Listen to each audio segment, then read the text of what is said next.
¿Dónde y cómo se originó la brujería?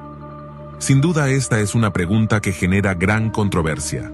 Al considerar todo esto, debemos afirmar que la brujería no es un invento moderno, tampoco una simple superstición de la Edad Media. Se trata de un fenómeno antiguo, tan antiguo, que la Biblia ya lo registra en sus primeras páginas y que ha acompañado a la humanidad a lo largo de su historia. Hoy vivimos en un tiempo en el que muchos buscan respuestas en prácticas ocultas, en hechizos, en la adivinación y en poderes espirituales contrarios a Dios. Pero la pregunta más seria y más urgente es esta. ¿Qué dice Dios en su palabra sobre el origen de la brujería? ¿Quiénes fueron los primeros en practicarla? ¿Y cuáles fueron las consecuencias de abrir las puertas al mundo de las tinieblas? Estimado oyente, en este video vamos a examinar este tema a la luz de las Escrituras, despojándonos de opiniones humanas, para descubrir el verdadero origen de la brujería según la Biblia, y entender cómo Dios juzgó a los que se apartaron de su verdad para seguir las obras de las tinieblas. Antes de continuar, cuéntanos en los comentarios, ¿desde qué país nos estás viendo y cómo se llama la iglesia donde te congregas? Queremos conocerte y saber de ti. Empezamos.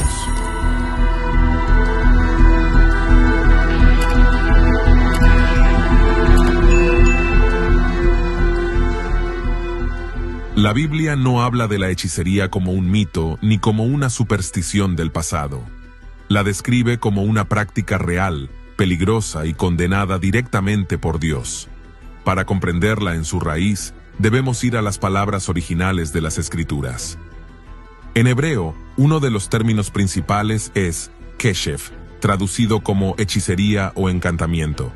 Los rabinos antiguos, como Rashi de Troyes, explicaban que esta palabra significa corromper el orden natural para aparentar poder divino. Es decir, un intento humano, inspirado por fuerzas demoníacas, de imitar los actos de Dios. Otro término es kesem, que se refiere a la adivinación, a la búsqueda de respuestas ocultas mediante oráculos, sortilegios y rituales. El profeta Samuel llegó a decir en 1 Samuel capítulo 15, verso 23, porque como pecado de adivinación es la rebelión.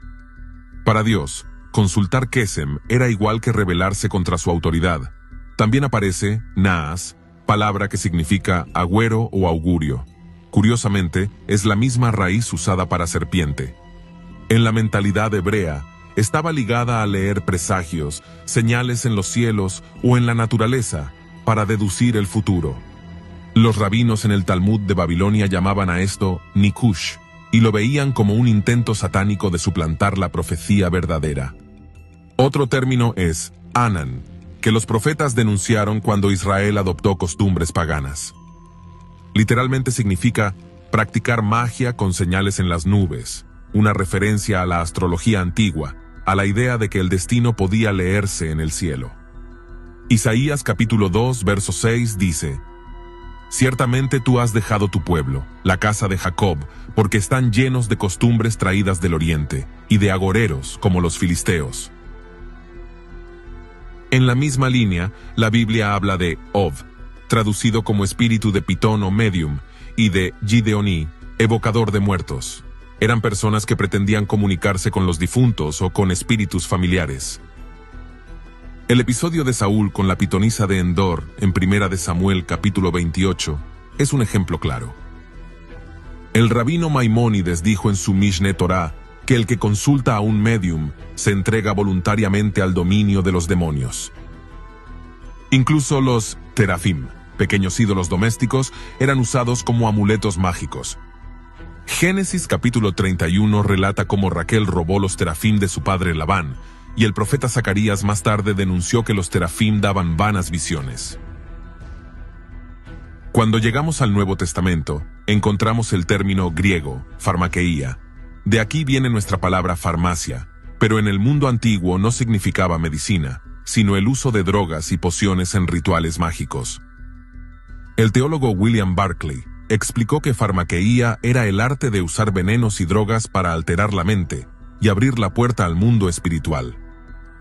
Por eso Pablo la coloca en Gálatas capítulo 5, verso 20, como una de las obras de la carne que condenan al hombre. En Apocalipsis aparece también fármacos, que se traduce como hechicero o brujo. En el capítulo 21, verso 8, Juan declara que los cobardes, incrédulos, abominables, homicidas, fornicarios, hechiceros, farmacoi, idólatras y todos los mentirosos tendrán su parte en el lago que arde con fuego y azufre. El libro de los Hechos nos muestra figuras como Simón el mago en Samaria y Elimas el mago en Chipre. En ambos casos, la palabra usada es magos, que originalmente se refería a sabios de Persia, pero en tiempos apostólicos ya significaba practicantes de artes ocultas. El choque era inevitable, el poder del Espíritu Santo confrontando el engaño demoníaco de la hechicería. Incluso Lucas, en Hechos capítulo 16, narra a la muchacha poseída por un espíritu de Pitón que daba oráculos. Allí se usa la palabra manteía, adivinación, vinculada con el oráculo de Delfos en Grecia. Para los griegos era normal, pero para los cristianos era evidencia de un espíritu inmundo. El historiador judío Flavio Josefo relata que Salomón conocía las artes mágicas de su tiempo, pero que las rechazaba porque corrompían la fe en el Dios verdadero.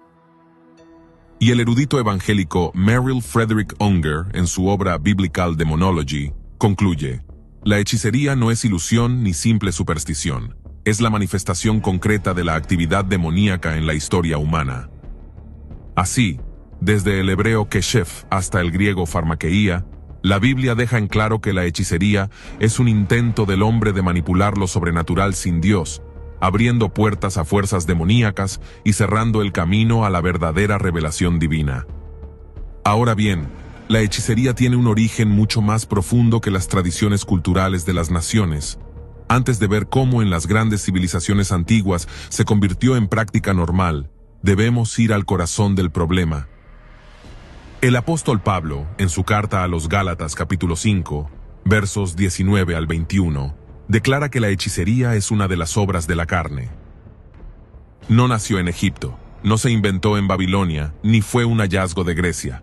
Su raíz está en el deseo carnal del hombre, querer poder, conocimiento y control sin depender de Dios. Pero, ¿cómo nace exactamente en el corazón humano? ¿Por qué el hombre se inclina a lo oculto? En primer lugar, porque el hombre fue creado para tener comunión con Dios. El alma humana está hecha para escuchar la voz del Creador, para depender de su palabra, para vivir bajo su luz. Cuando Adán y Eva caminaban con Dios en el huerto, no había necesidad de buscar nada más. Toda la plenitud espiritual estaba en esa relación directa con el Señor. En segundo lugar, después de la caída, esa comunión se quebró. El pecado separó al hombre de la fuente de la vida, pero el instinto de lo eterno permaneció. Salomón lo expresó en Eclesiastés capítulo 3, verso 11. Dios puso eternidad en el corazón del hombre. Ese instinto de eternidad, sin dirección, se convierte en un vacío espiritual que clama por llenarse. Y aquí aparece la primera razón. El hombre busca llenar el vacío de Dios con sustitutos espirituales. El teólogo Agustín de Hipona lo describió con estas palabras: nos hiciste, Señor, para ti, y nuestro corazón está inquieto hasta que descanse en ti. Cuando el corazón inquieto no descansa en Dios, busca reposo en el engaño. En tercer lugar, la hechicería nace de la sed de poder y control. Desde el Edén, la serpiente ofreció a Eva el conocimiento oculto diciendo: seréis como Dios. Esa tentación no murió en el huerto, sigue viva en cada corazón humano. El hombre no quiere depender de Dios, quiere controlar su destino, manipular fuerzas invisibles y sentir que domina lo que está fuera de su alcance. La hechicería es, en esencia, un intento de ser como Dios sin Dios. Es la rebelión del corazón humano que busca poder, pero rechaza el camino de la obediencia. Aquí encontramos un detalle crucial. La hechicería tiene un doble sentido. Por un lado, está la manipulación de la carne. Lo vemos en la vida diaria. Un niño que manipula con un llanto para conseguir lo que quiere, un joven que manipula con palabras, un adulto que manipula con emociones o amenazas. Este impulso humano de controlar y doblegar la voluntad ajena está enraizado en la naturaleza caída. La brujería, en este primer nivel, Es el reflejo espiritual de esa carne que no quiere confiar, sino manipular. Pero existe un segundo nivel más oscuro, el de quienes deciden ir más allá y utilizan el poder de las tinieblas para manipular. Allí, la carne abre la puerta al enemigo y el diablo ofrece instrumentos de control, conjuros, amuletos, pociones, maldiciones. Lo que comenzó como un instinto humano se convierte en alianza demoníaca. El teólogo Derek Prince, especialista en guerra espiritual, lo explicó con contundencia. La brujería tiene 3 manifestaciones: manipulación, intimidación y dominación. Y todas buscan lo mismo: controlar a otras personas. Cuando se practica con medios humanos, es pecado de la carne. Cuando se hace con recursos espirituales, se convierte en pacto con los demonios. Así entendemos que la hechicería no es solo un ritual de magia negra, ni se limita a círculos ocultistas. Empieza en lo más simple, en un corazón que no confía, que quiere controlar, que rehúsa rendirse a Dios. Pero cuando esa carne no se somete al Espíritu Santo, el diablo ofrece atajos, ofreciendo un poder falso que esclaviza aún más al hombre. Por eso Pablo no duda en llamarla obra de la carne. Y por eso Apocalipsis la presenta como una de las marcas del juicio eterno, porque la hechicería es la expresión máxima de un corazón que quiere ser Dios sin el verdadero Dios. En cuarto lugar, surge del temor a la incertidumbre. El corazón humano teme lo desconocido, el futuro, la muerte, la enfermedad, las crisis. Cuando no confía en Dios, recurre a hechizos, amuletos, adivinación o conjuros para calmar sus miedos. El rabino Maimónides enseñaba que muchos israelitas practicaban adivinación porque su corazón no soportaba la incertidumbre del mañana. En quinto lugar, nace de la rebeldía contra el cielo. El Talmud de Babilonia, en Sanedrín 65a, enseña que todo aquel que practica hechicería lo hace porque su corazón se rebela contra el Altísimo. La brujería es, en su raíz, una declaración de independencia espiritual. No necesito a Dios, yo mismo manejaré mi destino. El teólogo William Hendrickson lo resumió así: la carne no busca la gloria de Dios, sino suplantarla. Y esa es la esencia del pecado. Un corazón que en lugar de rendirse, se levanta. En lugar de confiar, manipula. En lugar de esperar en Dios, busca atajos prohibidos. Así es como la hechicería nace en el corazón humano, de un vacío espiritual que grita por lo eterno, de un deseo de poder que quiere ser como Dios, de un miedo a la incertidumbre que busca controlar el mañana, de una rebeldía interna que rechaza la autoridad divina. Por eso la hechicería es tan peligrosa. No es solo un acto externo de rituales o conjuros, es el reflejo de un corazón humano que en lugar de rendirse al Espíritu Santo, se abre a fuerzas oscuras que lo esclavizan. El doctor Merrill Frederick Unger, en Biblical Demonology, lo dijo claramente: la hechicería es la distorsión del instinto humano hacia lo eterno, desviándolo de Dios hacia los demonios. Y es en ese terreno del corazón donde la hechicería echa sus raíces, antes de convertirse en prácticas visibles en las grandes culturas de la antigüedad. Ahora bien, en la generación prediluviana encontramos un momento decisivo en la historia espiritual de la humanidad.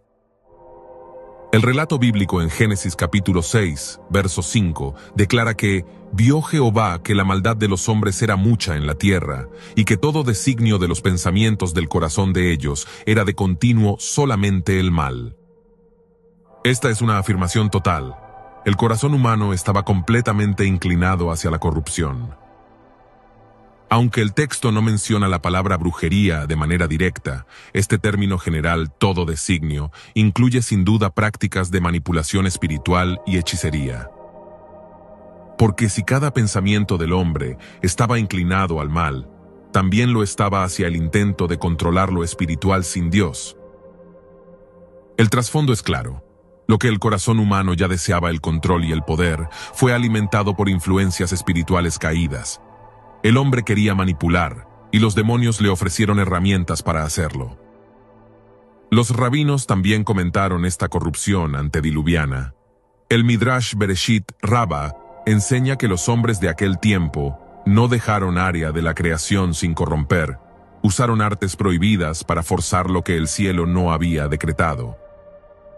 Y el rabino Eliezer ben Hircanus afirmaba que la generación del diluvio no solo pecó con violencia y lujuria, sino que buscó los secretos ocultos para manipular la naturaleza.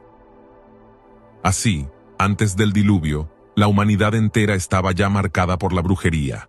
Aunque la Escritura lo resume diciendo que sus pensamientos eran de continuo al mal, esa generalidad encierra un abanico de pecados donde la hechicería jugaba un papel central: manipulación, encantamientos y pactos con poderes oscuros. Por eso el juicio fue total. Dios no solo castigó la violencia física, sino también la corrupción espiritual.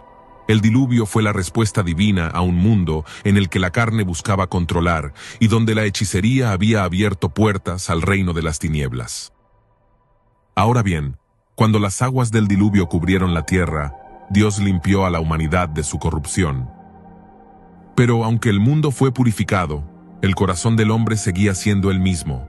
El pecado no se quedó bajo las aguas, sobrevivió en el interior de los descendientes de Noé. El relato en Génesis capítulo 11 nos conduce rápidamente a un nuevo escenario, la llanura de Sinar, donde los hombres se unieron para levantar una torre que llegara al cielo. No se trataba solo de arquitectura, era el primer intento organizado de construir un sistema religioso y espiritual que desafiara a Dios.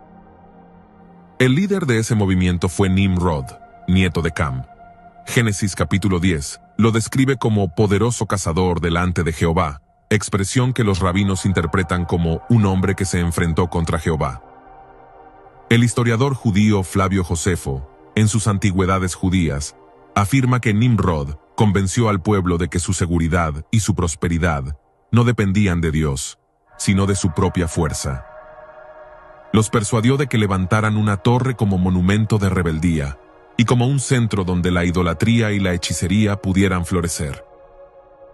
Ahora bien, cuando Babilonia se estableció tras el diluvio, la brujería dejó de ser un impulso individual y se convirtió en una tecnología espiritual de Estado. No era un apéndice de la religión, era su motor. Todo estaba atravesado por conjuros, augurios, amuletos y ritos de control espiritual. Comencemos por el templo, el corazón de la ciudad. Allí servían tres figuras clave. El Barú, el adivino, consultaba presagios y dictaba decisiones políticas. El Asipu, el exorcista, ejecutaba recitaciones y ritos para atar demonios o revertir malos augurios. El Asú, el sanador, combinaba hierbas reales con fórmulas mágicas. En Babilonia, ciencia y hechicería eran la misma vía hacia el poder. En las fiestas solemnes, como el Akitu de Año Nuevo, se recitaban epopeyas donde los dioses vencían usando palabras de poder. No era teatro, era instrucción. Se enseñaba que el mundo se gobierna por encantamientos eficaces. En la agricultura, la hechicería decidía cuándo sembrar y cómo proteger los campos. Las estrellas señalaban los ciclos de siembra y cosecha. El campesino esperaba el orto de ciertas constelaciones para abrir los surcos. Si aparecía un mal presagio, se realizaba un namburbi, rito de cancelación de maldición, enterrando figurillas apotropaicas en los linderos.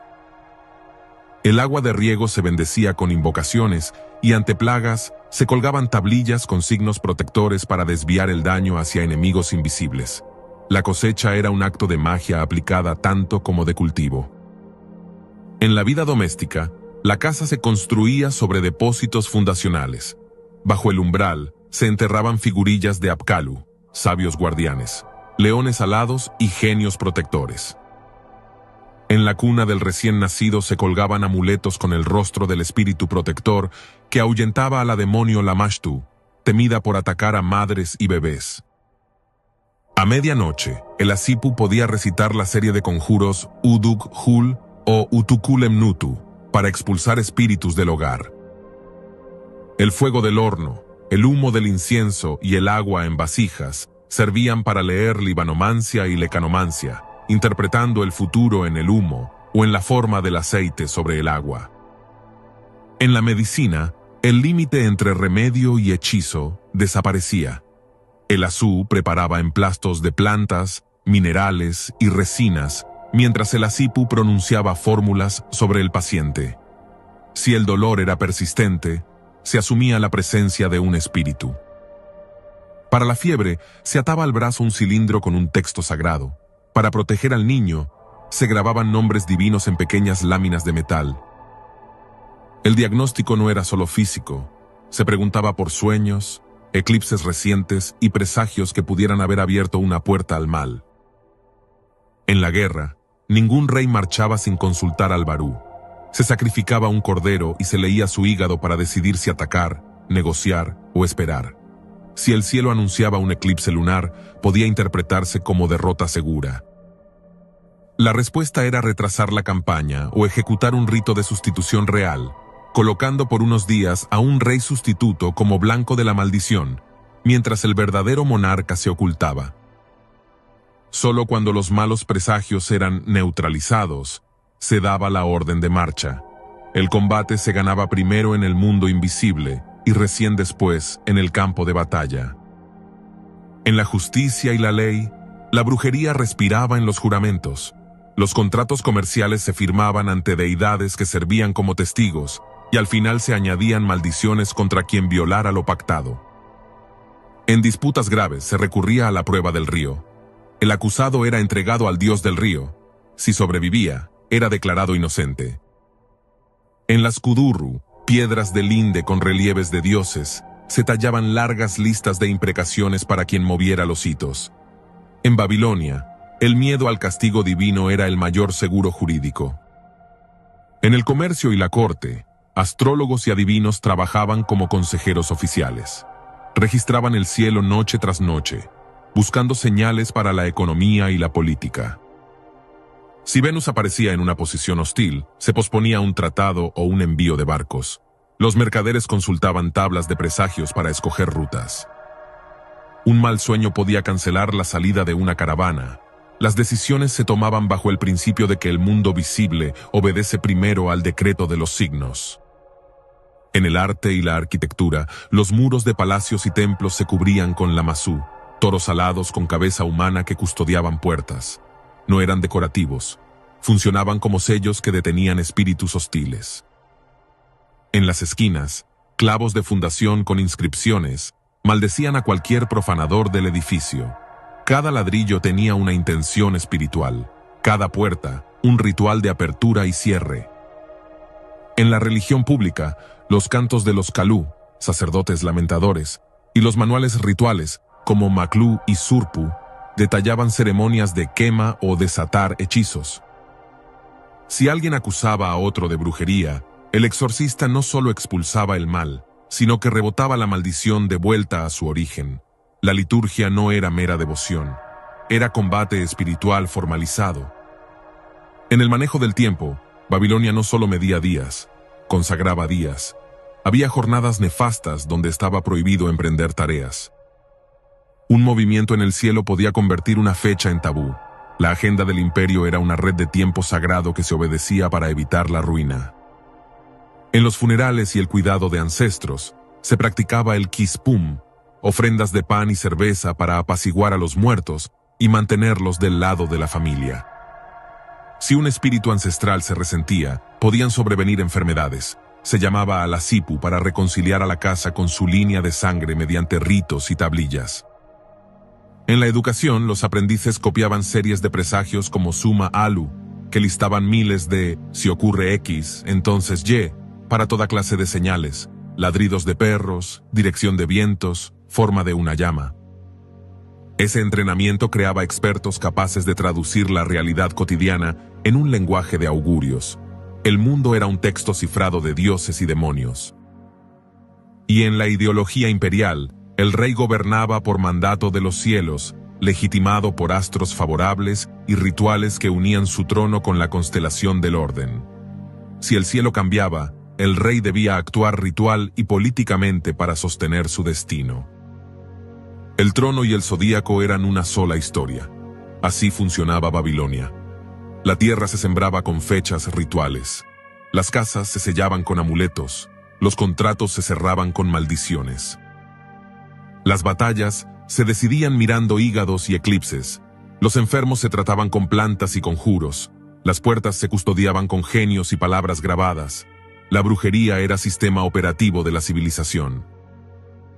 Por eso, cuando los profetas denunciaron a Babilonia, no atacaban solo la idolatría, señalaban una estructura total que pretendía gobernar la realidad por medios ocultos, reemplazando la dependencia de Dios por una red de manipulaciones sagradas. Desde Babel hasta el Apocalipsis, Babilonia permanece como el símbolo del poder que controla sin Dios, la ciudad que embriaga a las naciones con sus hechicerías. Después de Babilonia, la siguiente gran cuna de la hechicería fue Egipto. Allí, la magia no era un arte secundario, era considerada el fundamento mismo del universo. Los egipcios llamaban a este poder Heka, que significa la fuerza mágica con la que los dioses crearon y mantienen el orden. Para ellos, sin Heka no habría cosmos, ni vida, ni reinado. En Egipto, la brujería estaba institucionalizada al más alto nivel. Cada faraón era visto como un dios viviente, y su autoridad se sostenía por medio de conjuros, rituales y encantamientos que legitimaban su trono. Los templos no eran solo lugares de adoración, sino centros de instrucción mágica, donde se entrenaban sacerdotes en fórmulas, invocaciones y escritura jeroglífica sagrada usada como símbolo de poder. La Biblia nos abre una ventana a este sistema en el libro de Éxodo, cuando Moisés, enviado por Dios, se presenta ante Faraón con la señal de la vara convertida en serpiente. Los magos egipcios hacen lo mismo con sus encantamientos. Ellos también podían imitar señales, convertir agua en sangre, traer plagas de ranas. Su poder no era mera ilusión sino resultado de fuerzas demoníacas reales. Pero pronto quedó claro el límite de la hechicería. Cuando llegaron los piojos, los magos reconocieron con temor y declararon: «Esto es dedo de Dios». En ese momento, la diferencia quedó expuesta. La magia egipcia podía imitar lo superficial, pero no podía crear vida ni sostener el poder infinito del Creador. Los rabinos enseñaban en el Midrash Shemot Rabbah que los magos de Faraón Janes y Jambres, según la tradición mencionada en 2 de Timoteo capítulo 3, verso 8, no actuaban solos, sino con ayuda de espíritus demoníacos que operaban bajo apariencia de sabiduría. Por eso podían engañar al pueblo y sostener la arrogancia del faraón.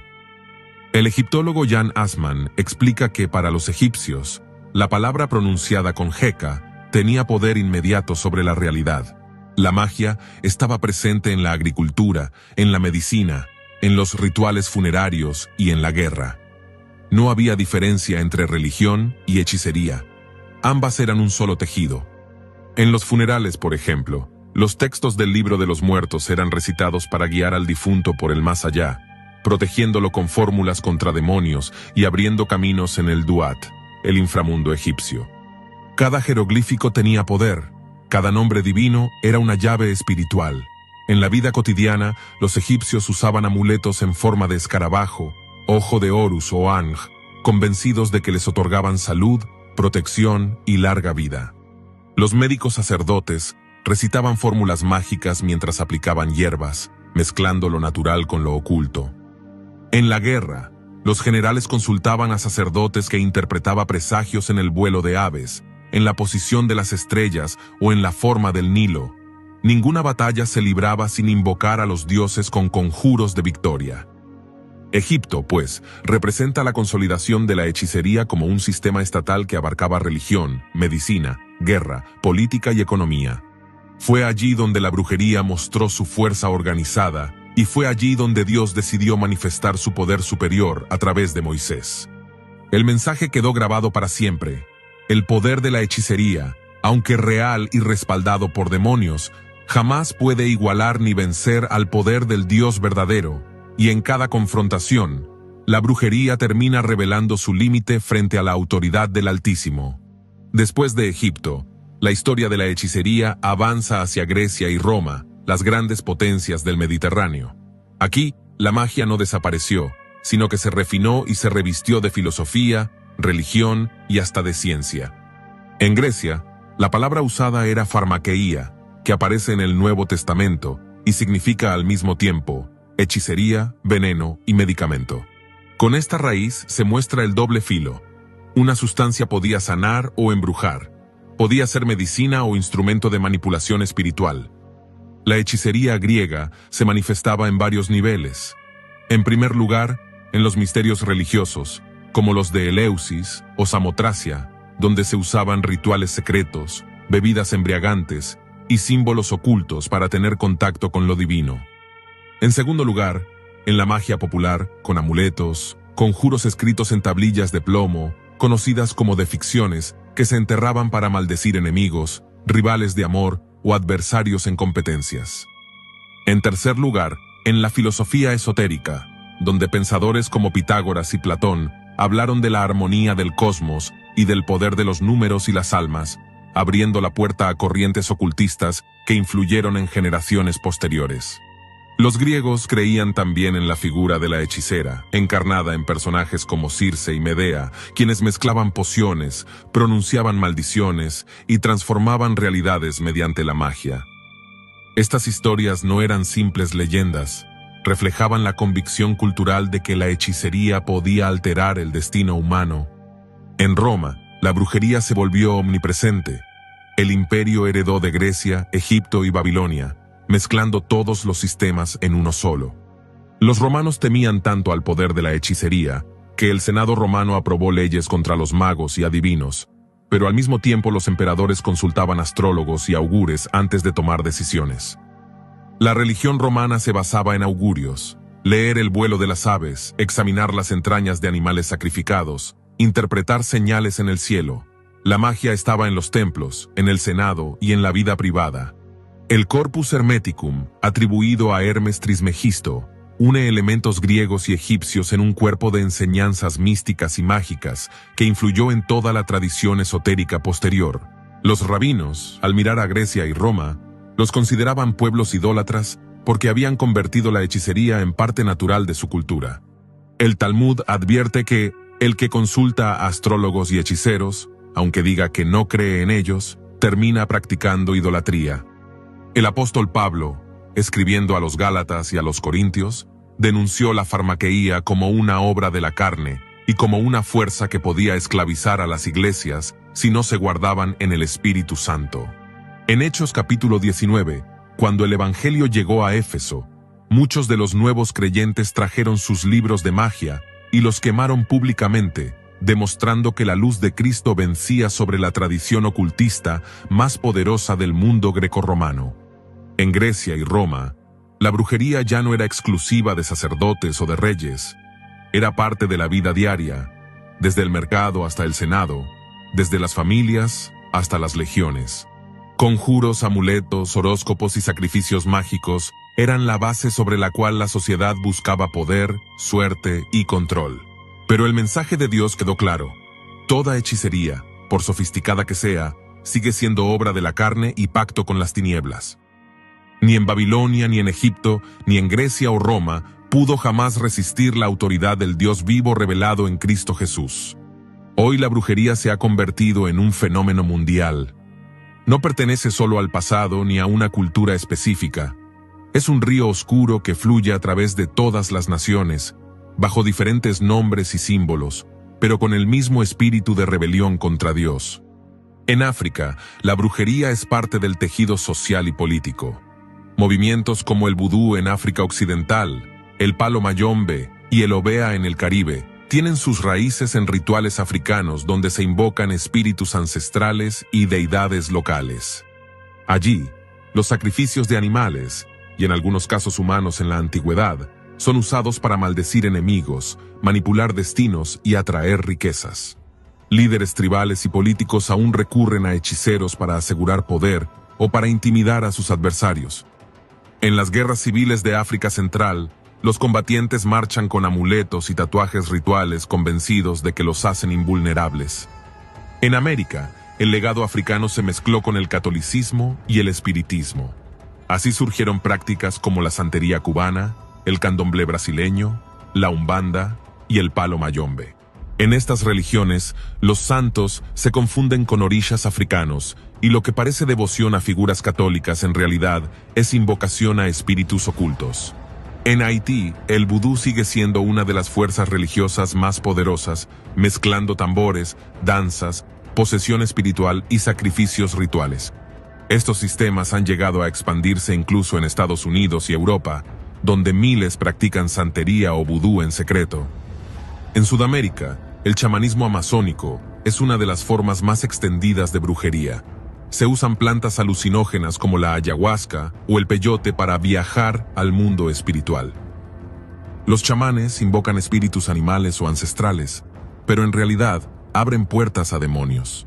Hoy este chamanismo se ha exportado a Occidente en forma de retiros espirituales, presentados como terapias alternativas, pero en realidad son pactos con tinieblas. En Europa, la brujería se ha refinado bajo formas modernas como la Wicca y el neopaganismo. Estas corrientes buscan recuperar los antiguos cultos celtas y nórdicos, adorando a la naturaleza, a la diosa madre o a los dioses antiguos. Aunque se presenten como movimientos de paz y ecología, en el fondo siguen usando conjuros, rituales lunares, invocaciones y magia ceremonial. Hoy la Wicca es una de las religiones de más rápido crecimiento en Estados Unidos y Europa, con millones de adeptos. En Asia, la magia y el ocultismo están presentes en prácticas como el Feng Shui, la astrología china, la adoración a espíritus ancestrales en Japón y los rituales tántricos en India y Nepal. En muchas culturas asiáticas, consultar a un adivino, un monje ocultista o un brujo es algo normal antes de abrir un negocio, casarse o tomar decisiones importantes. El investigador Jeffrey Barton Russell, en su estudio sobre las religiones ocultas, afirmó: la magia y la hechicería son universales. Adoptan diferentes formas culturales, pero siempre responden al mismo impulso: manipular lo espiritual para obtener poder, control o protección. El teólogo Walter Martin añadió: el satanismo y la brujería modernos no son una invención reciente. Son la misma rebelión global que comenzó en Babilonia, extendida y adaptada a cada continente. Así vemos que la brujería no es un problema local, sino un sistema global. Es el mismo espíritu que nació en el Edén, floreció en Babilonia y Egipto, y que hoy se presenta con rostros diferentes, pero con la misma esencia: rebelión contra Dios, manipulación espiritual y pacto con las tinieblas. Apocalipsis capítulo 18, verso 23 lo resume: porque tus mercaderes eran los grandes de la tierra, pues por tus hechicerías fueron engañadas todas las naciones. Hoy, literalmente, todas las naciones están siendo influenciadas por las hechicerías. Desde la selva amazónica hasta las capitales de Europa, desde aldeas africanas hasta templos asiáticos. La brujería es global y prepara el escenario para el engaño final del anticristo. Llegamos al clímax de la historia. Todo lo que comenzó en el Edén como un deseo de poder sin Dios, lo que se institucionalizó en Babilonia y Egipto, lo que se extendió por las culturas del mundo y lo que hoy impregna la política y la vida moderna, alcanzará su máxima expresión en los últimos días bajo el gobierno del anticristo. El Apocalipsis nos revela que la brujería será una marca espiritual del fin de los tiempos. En Apocalipsis capítulo 9, verso 21 leemos: y no se arrepintieron de sus homicidios ni de sus hechicerías. Aquí la palabra griega usada es farmakeia, que implica tanto magia y encantamientos como el uso de drogas y sustancias al servicio de la manipulación espiritual. Es decir, los últimos tiempos estarán marcados por una humanidad dominada por la hechicería en todas sus formas. Más adelante, en Apocalipsis capítulo 18, verso 23, se declara contra Babilonia la Grande: porque tus mercaderes eran los grandes de la tierra, pues por tus hechicerías fueron engañadas todas las naciones. Notemos que no dice algunas naciones, sino todas.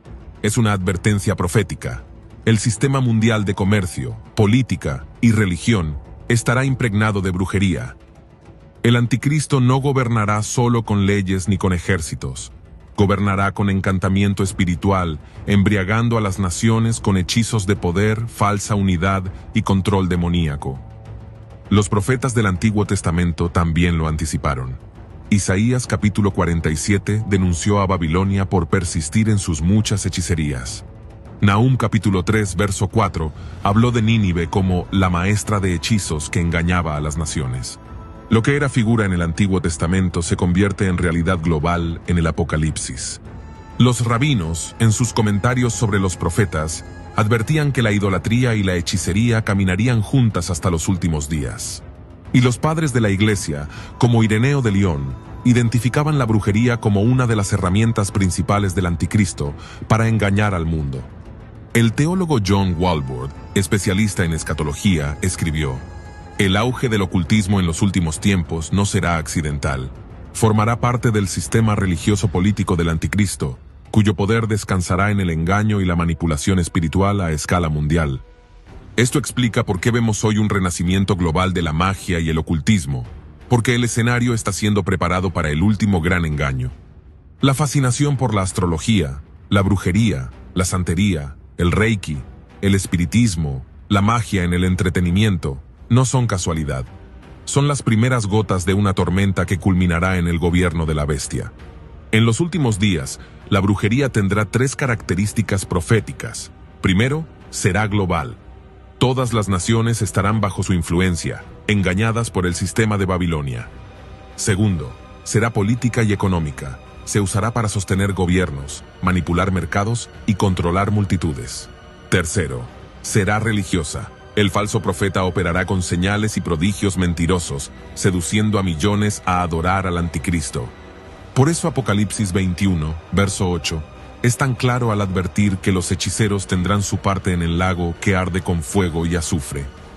Estimado oyente, la brujería no es solo un pecado cultural, es una rebelión directa contra el Creador, y su destino final será el juicio eterno. Pero en medio de esta oscuridad, la Iglesia tiene un llamado: discernir, denunciar y resistir. Así como Moisés venció a los magos de Egipto, como Daniel permaneció íntegro en Babilonia, y como Pablo reprendió a los hechiceros en Éfeso, el pueblo de Dios en los últimos tiempos debe vivir lleno del Espíritu Santo, proclamando que solo Cristo tiene poder verdadero.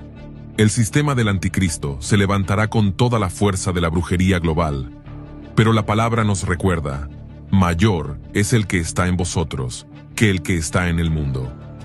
La hechicería podrá engañar a las naciones, pero jamás podrá destruir a la Iglesia, que espera la venida gloriosa de su Señor.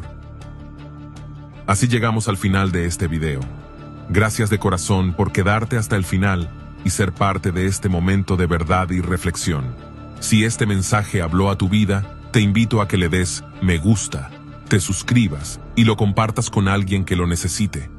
Porque cada clic, cada vez que compartes, estás ayudando a que la palabra llegue más lejos y toque más corazones. Nos reencontramos en el próximo video con un nuevo mensaje del cielo para tu alma. Hasta entonces, que la gracia y la paz de Dios te acompañen cada día. Dios te bendiga abundantemente.